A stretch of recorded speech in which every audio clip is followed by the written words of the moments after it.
The sun hung like a hammer over the high desert, cracking the earth beneath it, beating down on every stone, every shadow, and every soul who dared to cross its path. Horses trudged past slowly, carts rattled along the dry trail, and riders barely glanced at the two small shapes curled by the roadside. They were just lumps of rags to most, dust-covered and motionless, easily mistaken for discarded things in a land that no longer paused for anything weak. Jessie Ray wasn't most people. She rode alone, a quiet figure draped in worn brown leather, a broad-brimmed hat shading eyes sharp as hawks but tired in a way that ran deeper than skin. The desert wind tugged at the ends of her black braid as her mare, Junebug, came to a stop on her own, ears twitching, head turning toward the stillness near the edge of the trail. Jessie narrowed her eyes. Towns where folks closed shutters when they heard crying. Men who drank deep and told themselves it wasn't their business. Women who turned their heads because turning back was too painful. But something in Jessie's chest stirred like an ember catching wind. She swung off her horse before her mind could even catch up to her heart. The little girl blinked slowly as Jessie approached. Her lips cracked, her cheeks caked with dust. Beside her, a boy slightly older, maybe 6 or 7, weakly tried to wrap his arm around his sister's shoulders. His eyes watched Jessie with quiet suspicion, like a coyote waiting to be struck. "Hey there, sweetheart," Jessie said softly, crouching to meet their level. "You holdin' on?" The girl tried to nod, but her head wobbled. Jessie unslung her canteen, unscrewed the lid, and poured a trickle into the girl's cupped hands. The boy's lip trembled. "They said they'd come back," he whispered hoarse. But no one came. Jessie didn't ask who. She didn't need to know, not yet. All she knew was that no one else had stopped. Dozens must have passed. Too busy, too afraid, too tired of stories like these. She looked down the long road behind her and saw nothing but footprints and wool tracks fading in the dust. "Well," she said, voice firm now, "they didn't come back, but I did. And I ain't leavin'." The boy blinked up at her, like he didn't believe it, like he'd heard it before. "I'm Jessie Ray," she said, taking off her hat and setting it on the ground between them. "And you two just became my business." The wind picked up around them, tossing grit through the silence. Behind Jessie, Junebug snorted gently, shifting her weight. The desert remained merciless, the road unchanging. But in that moment, a line had been drawn in the dust. Not everyone had passed them by. Someone had gotten off her horse. Jessie's cabin sat at the edge of a slow creek, tucked under a row of scraggly cottonwoods that clung to the last good soil before the real desert began. She hadn't meant to bring anyone back with her that morning. But now her horse carried more than gear. She carried 2 children who hadn't spoken much except to say their names. The girl was Willa. The boy was Tommy, brother and sister, left behind after a wagon broke down. "Mama said stay put," Tommy had whispered. "She went for help, but it's been a lot of sons." Jessie didn't press. The truth was clear enough in their eyes. By the time they reached her home, Willa had fallen asleep, her head nestled against Jessie's back, arms curled tight around her waist. Tommy held on too, but he didn't sleep.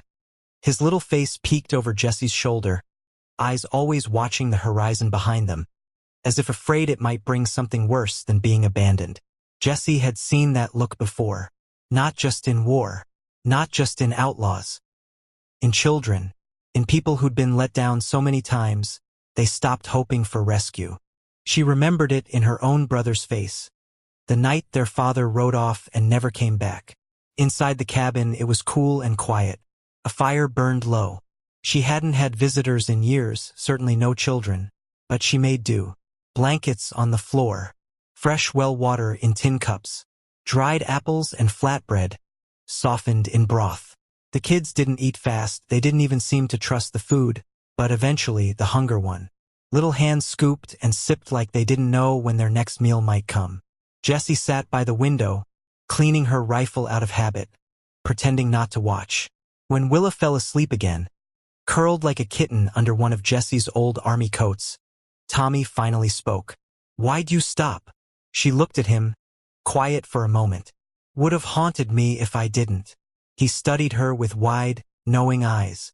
Other folks looked right at us. One lady even cried. But she kept ridin'. You didn't cry. Jesse's jaw tightened. Cryin' don't help thirsty kids. That night, after they'd bathed in the creek and curled up near the hearth, Jesse sat outside with Junebug. The stars came out one by one, as steady and far as ever.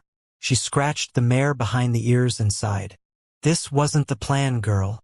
Junebug nickered softly, like she'd heard it all before. But the thing about plans was, life never really cared about them.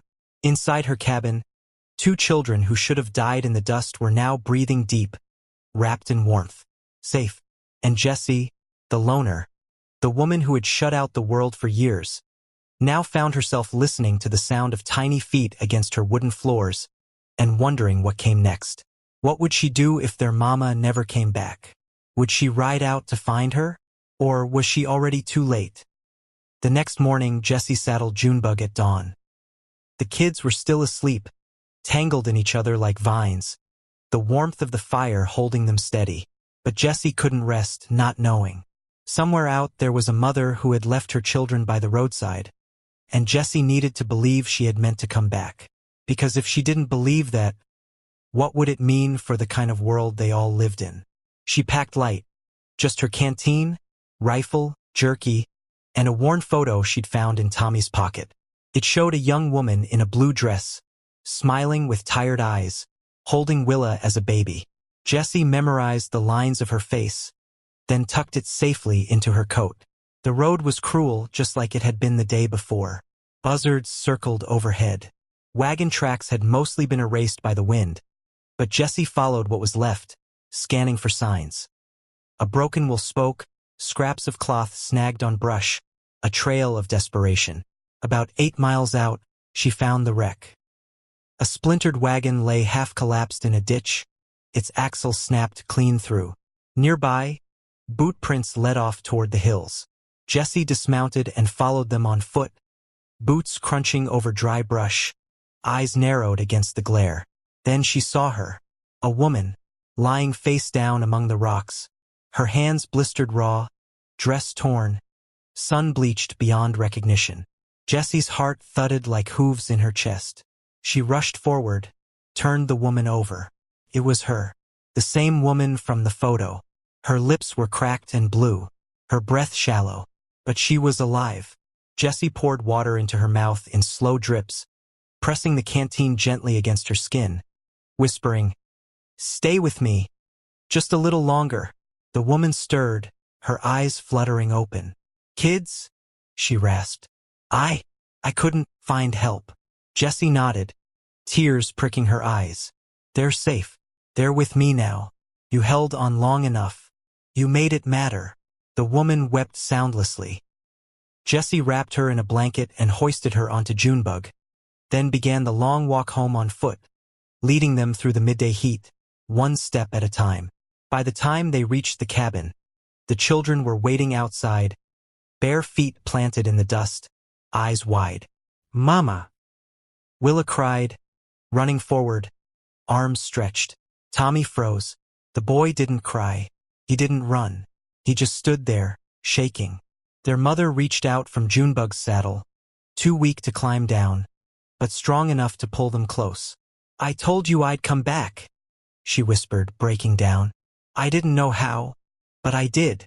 Jessie stood a few paces back, her hat low, heart heavy and light all at once. She hadn't saved them, not really. They had saved each other. She had just been the stranger who finally stopped long enough to witness it. That night, Jessie gave up her bed. She slept outside under the stars, back against a warm rock, Junebug grazing nearby. And for the first time in years, she didn't feel alone. She felt useful, human again.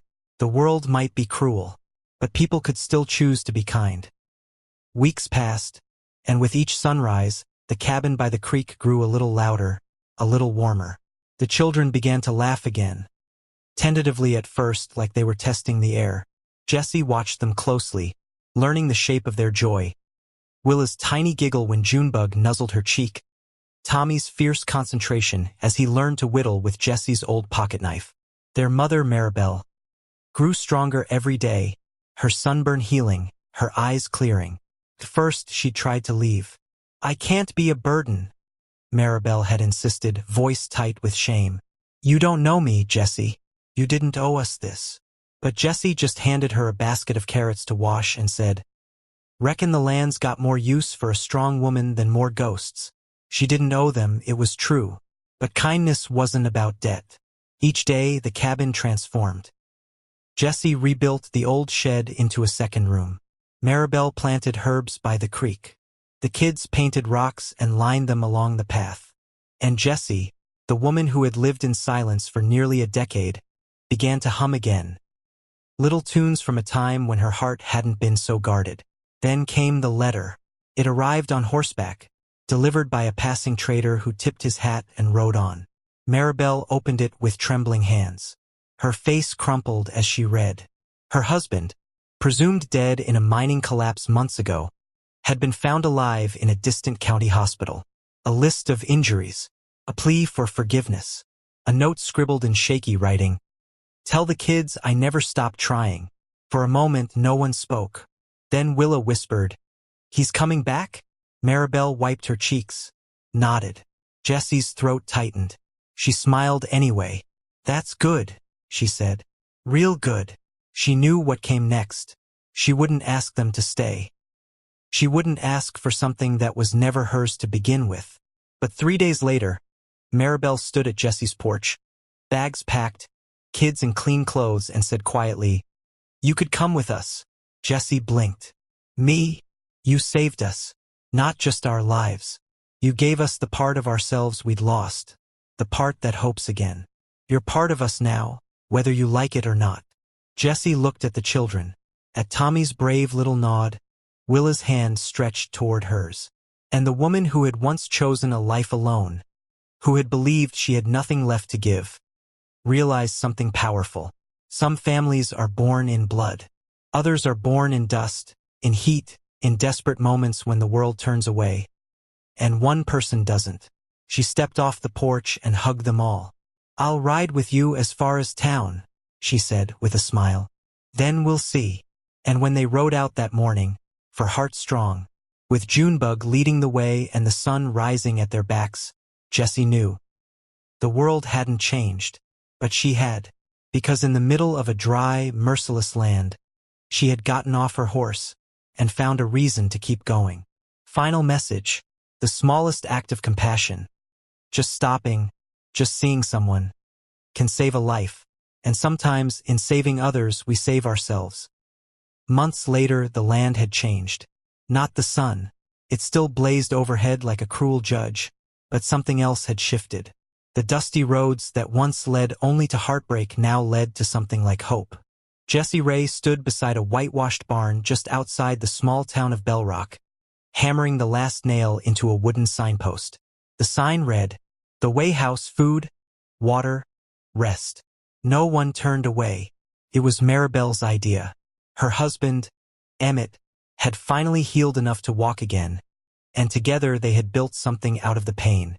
A shelter, a place for wanderers, single mothers, runaways, anyone left behind by the hard turns of life. And Jessie, she didn't just help build it. She became it. She taught Tommy to saddle his own horse. Willa followed her everywhere, always asking questions. Why do trees bend that way? Or, do stars ever fall down on purpose? And when lost souls stumbled in, dusty, scared, half-starved, Jessie was the one who stepped off the porch and met them with a tin cup of water and a look that said, "I see you. You're not alone now." One cold evening near Christmas, a group of orphans arrived. 4 of them, thin as fence wire, from a wrecked wagon train. The youngest, a boy barely old enough to speak, held Willa's hand without knowing her name. And just like that, the circle widened. The townsfolk, once skeptical of Jessie, now nodded in respect when she rode through. Some of them remembered the story, how she found 2 kids on the roadside and didn't keep riding like the rest.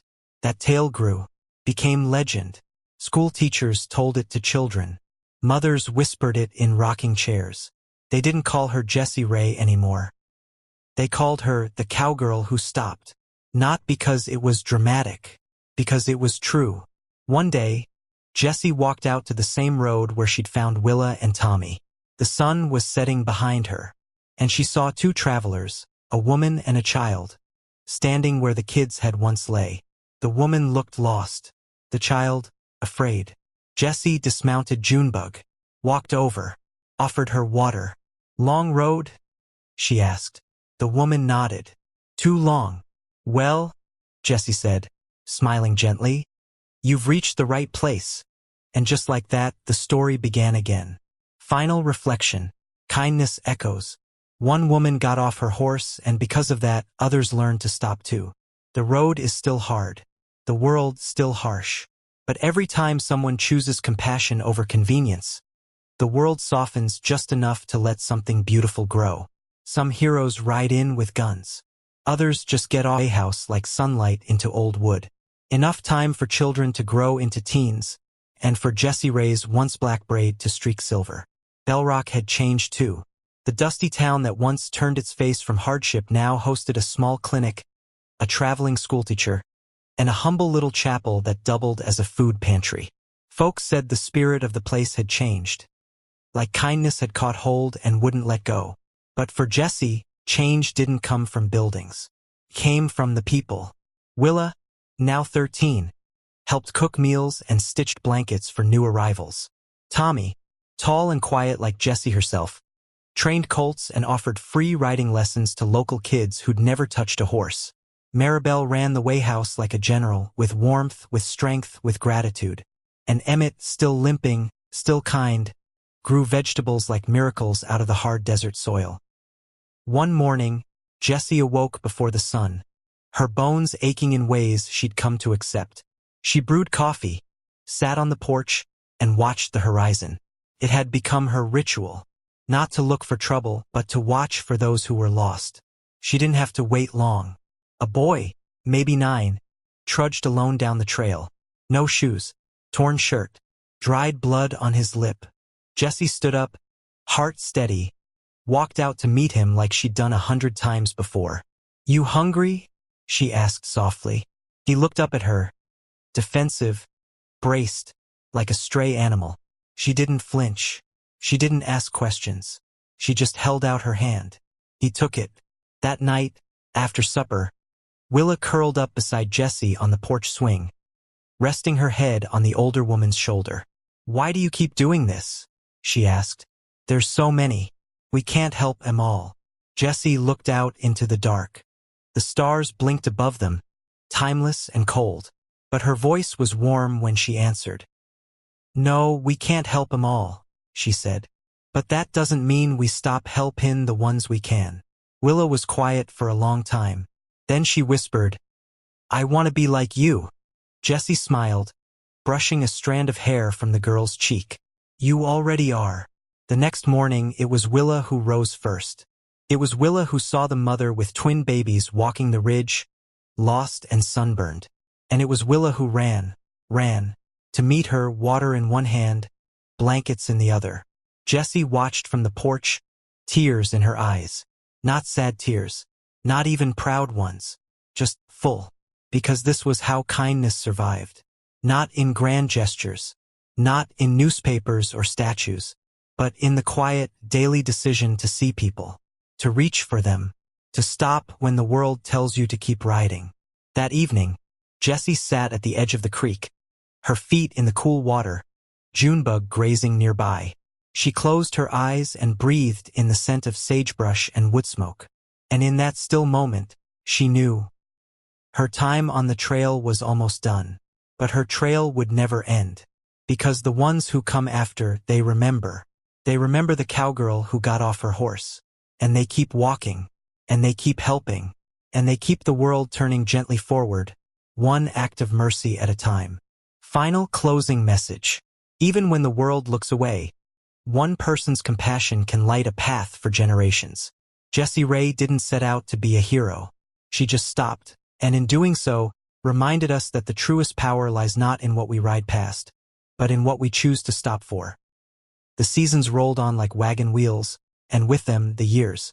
Jessie Ray had grown slower, her stride no less steady but marked by a creak in her hips and a stiffness in her shoulders that reminded her every morning she wasn't 30 anymore. But she didn't complain. She still rode Junebug every few days, still patched the fences, still taught the kids to fire straight and tell the truth. One spring morning, while the creek bloomed with wildflowers and the sky stretched wide and clean above Bell Rock, Jessie sat at the table sipping black coffee. A letter lay unfolded beside her plate. It was from Willa. She had ridden east, just after her 17th birthday, to apprentice with a doctor who came through town and took a shine to her quick mind and kind hands. She was studying medicine now. The good kind, she'd written. The kind that finds you in places with no signs and says, "I see you, even when the world doesn't." The letter made Jessie smile. Tommy had stayed closer. He'd taken over the stables, grown tall as the barn door, and was building a home of his own with the blacksmith's daughter. Maribel and Emmett ran the wayhouse like it was stitched to their bones. Feeding, fixing, tending to broken people as if it were breathing. And Jessie? Jessie had stepped back. Not out, just back. The fire that once kept her moving had quieted into coals. Warm, watchful.